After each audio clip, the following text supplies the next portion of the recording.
We have scoured the cosmos for any sign of alien life. For over half a century, we have pointed our instruments at the silent darkness, listening for a whisper from the void, a single anomalous signal in a sea of cosmic noise. We call this the search for extraterrestrial intelligence. But what if the greatest discovery isn't out there, but right here?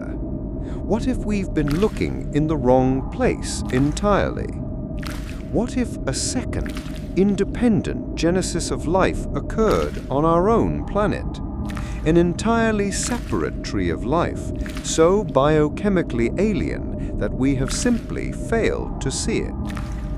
This is the hunt for a shadow biosphere.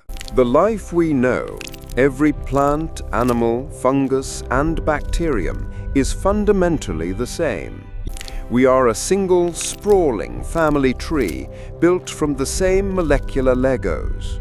We all use DNA to store information. We all use a nearly identical suite of 20 amino acids to build proteins. And, most tellingly, the amino acids we use are all left-handed in their molecular orientation. Imagine your hands. They are mirror images, but not identical. You cannot place your left hand perfectly on top of your right. Molecules can have this same property, known as chirality. Life on Earth, for reasons we still don't fully understand, chose the left-handed version of amino acids. But right-handed versions exist. They are chemically identical in every other way. There's no fundamental reason why life must be left-handed. It was a coin toss early in our planet's history. So, what if the coin was tossed more than once? In the 1990s, renowned physicist and astrobiologist Dr. Paul Davies, then at Arizona State University, began to champion this provocative thought experiment. His logic was simple. If life arises easily from non-life, as many scientists believe, why would we assume it only happened once on a dynamic, complex planet like Earth?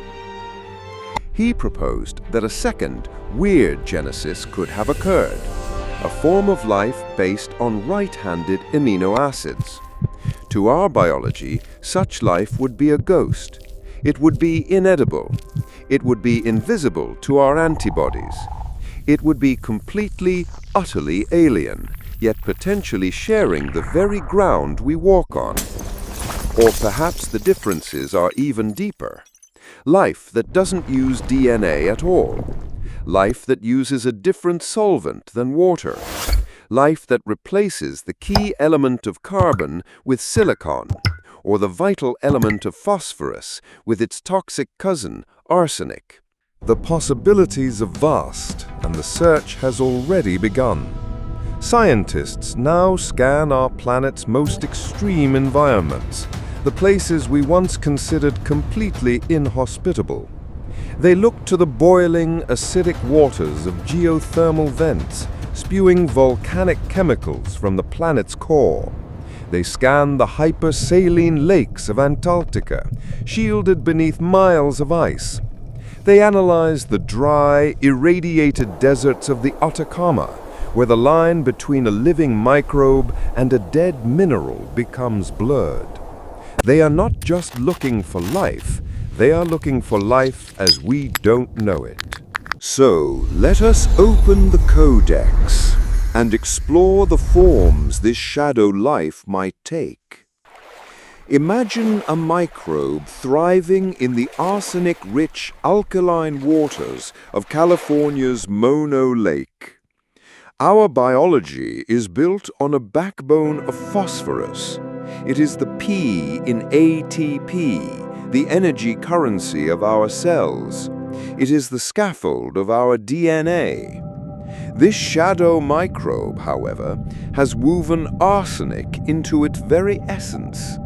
To us, arsenic is a deadly poison precisely because it mimics phosphorus, sabotaging our cellular machinery.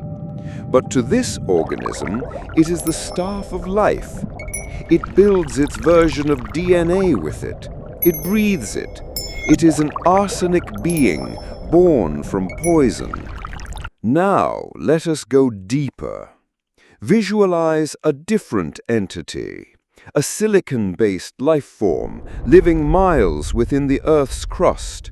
It doesn't swim in water. Its environment is the semi-molten rock itself.